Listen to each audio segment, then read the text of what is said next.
Hello friends, मैं मुकेश पर्डवाल एक बार फिर से अपने YouTube चैनल पर आप सबों का हार्दिक स्वागत और अभिनंदन करता हूं। उम्मीद करता हूं कि आप सब स्वस्थ होंगे, कुशल होंगे। और इंटरेस्टिंग फैक्ट्स के अंतर्गत आज के सेशन में हम सब बात करेंगे अविनाश सावले के बारे में। जैसा कि आप सब भली भांति जानते हैं कि 19वें एशियाई खेल का आयोजन चीन के हांगझाऊ शहर में किया जा रहा है और इसमें भारत के बहुत सारे प्रतिस्पर्धियों ने, बहुत सारे खिलाड़ियों ने उसमें पार्टिसिपेट किया। जैसा कि आप सब भली भांति जानते हैं कि एशियाई खेल ट्रैक एंड फील्ड से जुड़ा हुआ खेल है, एथलेटिक्स है और इसमें ट्रैक एंड फील्ड से रिलेटेड कई तरह के प्रतिस्पर्धी प्रतियोगिताओं का आयोजन किया जाता है और ये प्रति 4 वर्ष के अंतराल पर होने वाला खेल प्रतियोगिता है। और जैसा कि आप सब जानते हैं कि ये 2022 में होने वाला था, लेकिन कोविड की वजह से इसे 1 साल आगे बढ़ा दिया गया,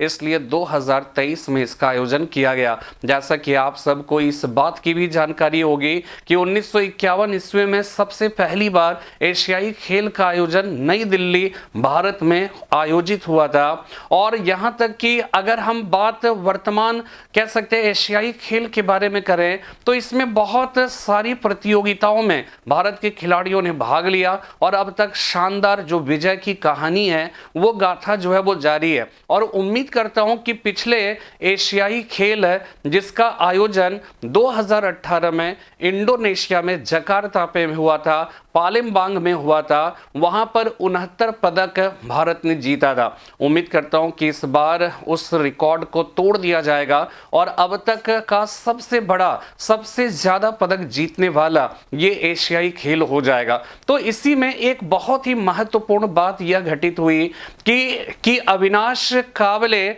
जो महाराष्ट्र के रहने वाले एक बहुत ही कह सकते हैं कि होनहार धावक हैं, जिनके नाम बहुत सारे रिकॉर्ड हैं। ट्रैक एंड फील्ड की अगर हम बात करें तो ट्रैक में उनका दौड़ने का, उनकी जो विशेषज्ञता है वो स्टीपल चेज प्रतियोगिता। स्टीपल चेज क्या होता है इसके बारे में अभी हम बात करेंगे, लेकिन सबसे पहली बात हम इस बात को जान लें कि स्टीपल चेज प्रतियोगिता में स्वर्ण पदक जीतने वाले वो पहले भारतीय पुरुष हो गए। यानी कि इसके पहले भारत में सुधा सिंह नामक एक महिला ने इस प्रतियोगिता को जीती हुई है। यानी कि भारत में ऐसा नहीं है कि ये पहले जो अविनाश सावले हैं वो पहले भारतीय पुरुष हैं, पहले भारतीय नहीं है। पहले भारतीय की अगर हम बात करें तो वो सुधा सिंह थी, जिन्होंने कि 2010 में ग्वांगझाऊ में जो एशियाई खेल का आयोजन हुआ था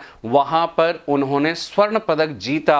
और वो न सिर्फ पहली भारतीय महिला बनी बल्कि वो पहली भारतीय भी बनी जिन्होंने स्टीपल चेज प्रतियोगिता में गोल्ड पदक लिया। लेकिन जब अविनाश सावले की बात आती है तो वो पहले भारतीय पुरुष हैं जिन्होंने कि इस प्रतियोगिता को जीता। इसके संबंध में और भी जो है इंपॉर्टेंट जो बात है, शॉर्ट में अगर उसे समझना है तो ये जान लीजिए कि अविनाश सावले एशियाई खेलों में पुरुषों की 3000 मीटर स्टीपल चेज स्पर्धा में स्वर्ण पदक जीतने वाले पहले भारतीय पुरुष बन गए।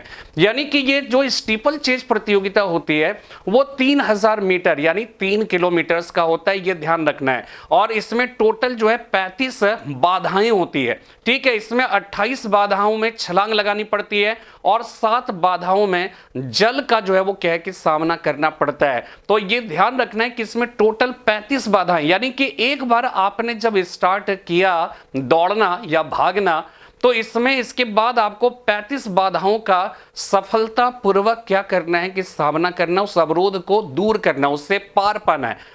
तो ये स्टीपल चेज जो प्रतियोगिता है, यह प्रतियोगिता अपनी कुछ इसी विशेषता की वजह से जाना जाता है। और जैसे कि हमने आपको बताया कि अविनाश सावले ये पहले भारतीय पुरुष बन गए स्वर्ण पदक जीतने वाले, और इन्होंने न सिर्फ पहले भारतीय पुरुष का खिताब हासिल किया बल्कि इस बात को भी जानिए कि उन्होंने एक और रिकॉर्ड बनाया। और वो रिकॉर्ड ये था कि उन्होंने 8 मिनट 19.50 सेकंड में इस रेस को पूरा किया।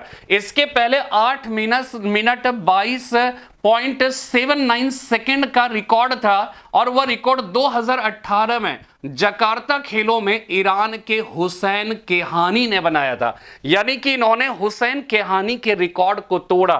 जबकि अगर हम सुधा सिंह की बात करें तो सुधा सिंह ने 2010 ग्वांगजू एशियाई खेलों में महिलाओं की 3000 मीटर स्टीपल चेज स्पर्धा में स्वर्ण पदक जीता था। इसकी दूसरी बात कि स्टीपल चेज की अगर हम बात करें तो जैसा कि हमने आपको बताया कि 3000 मीटर यानी कि 3 किलोमीटर का होगा और जो है ये एक लंबी दौड़ है जिसमें 35 बाधाएं हैं, जिसमें हमने आपको बताया कि 28 जो बाधाएं हैं वो ऊंचाई की होती है और जबकि 7 बाधाएं पानी की होती है। तो निश्चित रूप से इस प्रतियोगिता को जीतने के लिए एक कह सकते हैं कि भरपूर स्टेमिना और ऊर्जा की आवश्यकता होती है। और सबसे बड़ी बात कि अविनाश सावले ने इस ऊर्जा को बरकरार रखते हुए उन्होंने ना सिर्फ इसमें गोल्ड जो है वो मेडल जीता, बल्कि उन्होंने पिछला जो हुसैन केहानी का जो रिकॉर्ड था उस रिकॉर्ड को भी तोड़कर इन्होंने जो एक महत्वपूर्ण खिताब हासिल किया। 8 मिनट 19.50 सेकंड में इन्होंने यह रेस पूरी की, रिकॉर्ड बनाया। पूरे भारत की तरफ से उनको जो है बहुत बहुत धन्यवाद। एम्बेसी ऑल की तरफ से, संजीवनी द लाइफलाइन की ओर से ऐसे महान भारतीय प्रतिभाओं को बहुत बहुत बधाई हो और ऐसी ही प्रतियोगी परीक्षाओं में और साथ में जो है ऐसे प्रतियोगी खेलों में हम सब भारतीयों के द्वारा जो भी उपलब्धियां हासिल की जाती है निश्चित रूप से हम सभी भारतीयों को गर्व करने का अवसर देता है और इस अवसर से हम सब भी रूबरू हुए, इसके लिए बहुत बहुत बधाई के पात्र हैं। तो फिलहाल फिर कल मैं एक नए सेशन में नए इंटरेस्टिंग फैक्ट के साथ उपस्थित होऊंगा। तब तक के लिए जय हिंद, जय भारत।